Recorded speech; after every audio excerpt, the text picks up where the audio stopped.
سیدنا برا بن عازب رضی اللہ عنہ بیان کرتے ہیں کہ رسول اللہ صلی اللہ علیہ وسلم نے فرمایا، 4 قسم کے جانوروں کی قربانی جائز نہیں ہوتی۔ پہلا، ایسا کانا جانور جس کا کانا پن واضح ہو۔ دوسرا، ایسا بیمار جانور جس کی بیماری بالکل واضح ہو۔ تیسرا، ایسا لنگڑا جانور جس کا لنگڑا پن واضح ہو۔ اور چوتھا، ایسا دبلا پتلا جانور جس کی ہڈیوں میں گودا تک نہ ہو۔ یہ 4 قسم کے جانور ایسے ہیں کہ جن میں سے کوئی ایک بھی اگر ہو تو اس کی قربانی کرنا جائز نہیں ہے۔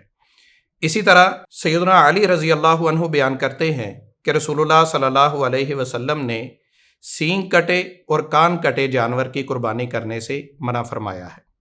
ایک اور روایت میں سیدنا علی رضی اللہ عنہ ہی بیان کرتے ہیں کہ رسول اللہ صلی اللہ علیہ وسلم نے منع فرمایا ہے ایسے جانور کی قربانی کرنے سے جس کا کان آگے سے یا پیچھے سے کٹا ہوا ہو، یا اس کا کان چرا ہوا ہو، یا اس کے کان میں سوراخ ہو، یا اس کا ہونٹ کٹا ہوا ہو۔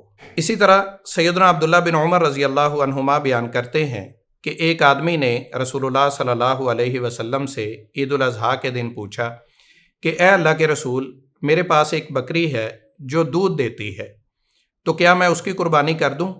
تو نبی صلی اللہ علیہ وسلم نے فرمایا نہیں، لیکن اگر معمولی قسم کا کوئی نقص ہو تو اس میں کوئی حرج نہیں ہے۔ امام خطابی رحمہ اللہ فرماتے ہیں کہ اگر کسی جانور میں معمولی سا نقص پایا جاتا ہے تو اس کی قربانی کی جا سکتی ہے، اس میں کوئی حرج نہیں ہے۔